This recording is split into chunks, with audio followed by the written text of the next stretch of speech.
from the editor, published in the Mercer cluster during the 1950s. I have nothing whatsoever against the Negro. It is the white Negro who makes my stomach crawl.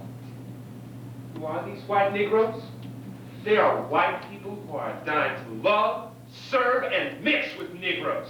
They are people who want to integrate. This nation is inhabited by God-loving, God-fearing people. It is the most modern and advanced nation on the earth. Always had been, is now, and will remain so long as God's teachings are followed. When rules through integration deteriorate this nation, it will fall. I predict that in the immediate future we will be ruled by darkies. And that is when I will laugh at all you Negro lovers. If there be those who think they can do more for the Negro by freely mixing with him and so desire, then I suggest that they cross the colored line in the color direction. As a means of identification, I suggest they wear black stars so that we might be made aware of their departure from us until such time as they become completely amalgamated. Mercer and like colleges and schools and universities should be a showplace for segregation. Follow God's rule. Teach God's word. What part will you play? The downfall or the advancement of our nation?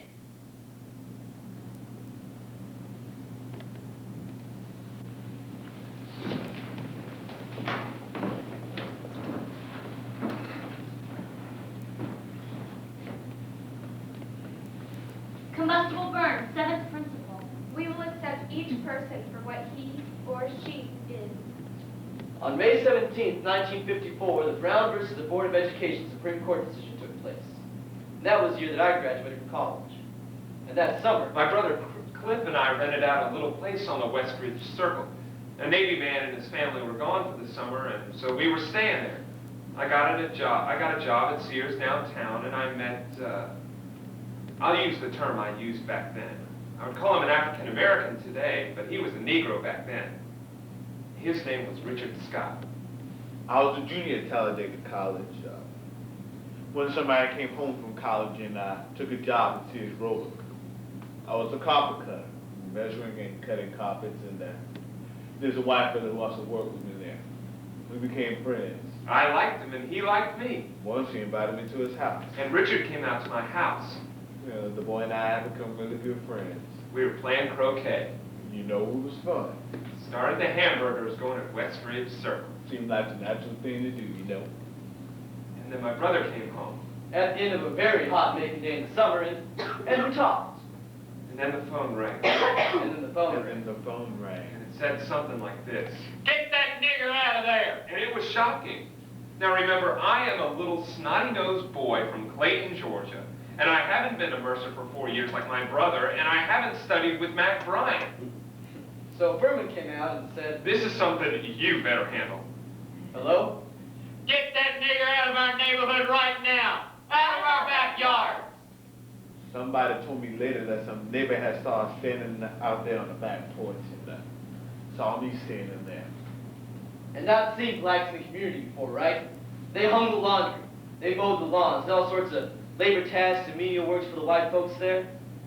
And so I said, kind of an idealist, I said, first of all, he is not a nigger. He is a Negro, and he is my guest. And he says, Well, you better get him out, or I'm gonna call the police. well, you do whatever you have to do. In a little while, the police came. Police came to our door, knocked on our door, and said, We have to arrest you guys. You've broken an unwritten law. Well, I said, what's that?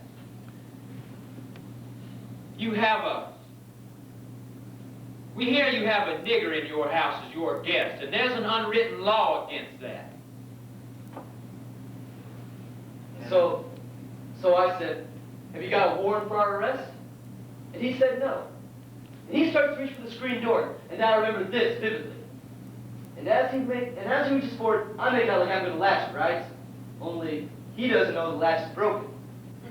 So all I do is I hold it with my finger, and he stops. And so I say, why don't you get a warrant for our arrest? And he says,